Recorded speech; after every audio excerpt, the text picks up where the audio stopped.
Hey guys, LevelCap here. Today I want to talk about Final Stand, the allegedly final expansion for Battlefield 4, although I would not be surprised if we're going to be seeing some new content in the pipeline at some point.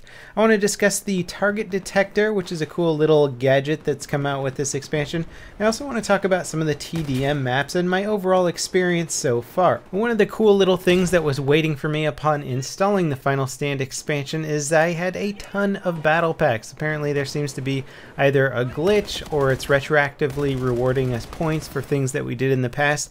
Either way, I was kind of saving up a bunch of battle packs. I think I had about 23 maybe battle packs stored away, and now I have about 125. So got over 100 battle packs there just on the fly, which was really cool, and I opened them all at once. Got a ton of new dog tags, camos, all that kind of stuff. So that was kind of fun. It was like a little Christmas gift. Now, because I had played so much Final Stand before it actually came out, I got invited to play it at some EA Alpha events, give some direct feedback about what I thought about the expansion, and then they did a giant public beta several times, I think, in CTE. We got to give more feedback and play a bunch of the Conquest-style game modes. I had already played a lot of the Conquest, kind of knew what the maps were like, so I really wanted to dive into the team deathmatch aspect of it right away because I'd never seen any of the TDM maps and I had no idea which parts of the map they're going to sort of section off as the TDM aspects.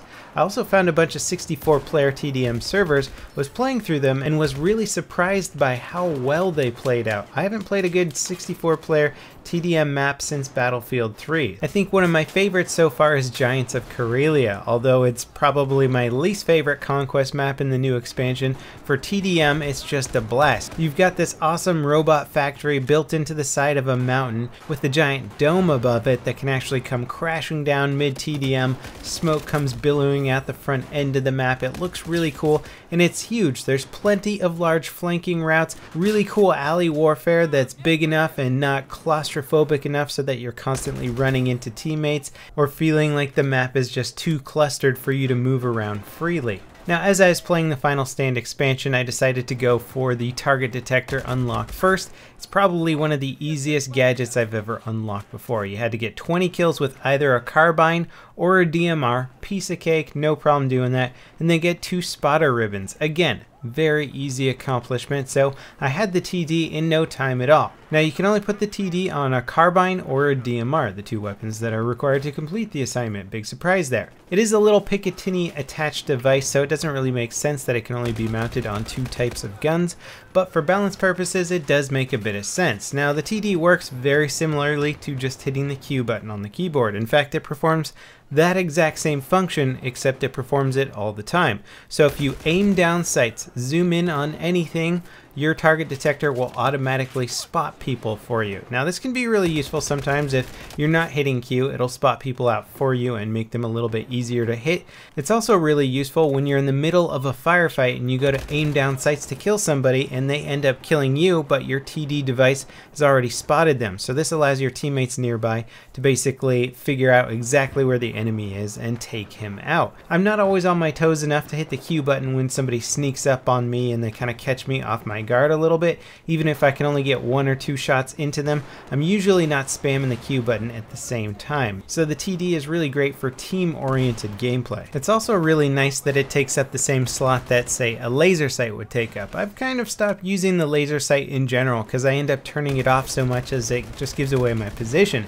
People are using smoke a lot more now. If you get a laser sight on, it'll actually show through the smoke a bit and people can easily locate you. So it just gives you away more and more, so I'm often looking for something to replace the laser sight, and the TD is a no-brainer choice. It's great on DMRs as well. I was having a lot of fun trying to snipe people in Team Deathmatch on Whiteout, and it was just auto-spotting people in the snowstorm for me, which is a really, really cool feature. Now, I was testing around with the TD to try and figure out how it worked and decide if I thought it was overpowered or not. So I had my brother hop into a server with me and he ran around and kind of hid in a few areas, and I would scan the environment, aiming down sights and wait to see if the TD auto detected him. Now, if he was out in the open, it pretty much would spot him all the time, no matter how far away he was from me. I didn't have to necessarily look right at him, but I had to get pretty close. He definitely had to be on screen, obviously, for the target detector to actually detect him.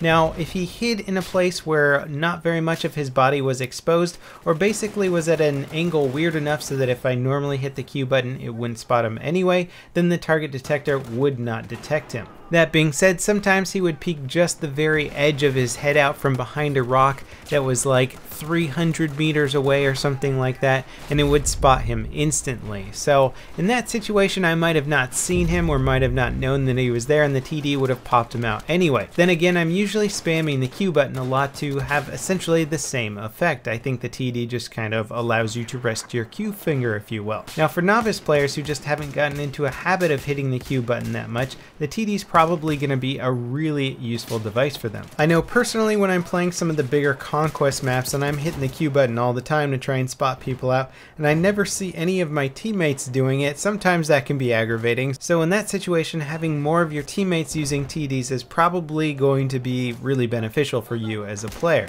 It's going to make people feel probably a bit more team oriented as well, even though it's not something that they're necessarily consciously doing all the time. By equipping the TD, it's kind of like saying, hey, I want my teammates to also see these targets. The fact that the TD is only available for carbines and DMRs at first kind of bothered me, but now that I'm thinking about it, carbines, DMRs are the only two universal weapon classes in the game, so it's basically like saying, hey, here's the benefit of using carbines and DMRs for your class. They also come with this cool little gadget that's exclusive to only these two types of guns. Anyway, I'm going to keep playing Final Stand. I really want to focus on Team Deathmatch and Rush quite a bit, because those are the two game modes I've played the least on these new maps, and the maps look great. I'm not absolutely in love with the Conquest versions of the map. I think I gotta warm up to them a little bit, but TDM wise, I think we have some of the better TDM maps that have been released since launch. Anyway, that kind of wraps it up for this video on some of my initial feelings about the Final Stand expansion. As always guys, thanks for watching. Let me know in the comments what you think so far, and I'll see you next time. This is LevelCap signing off.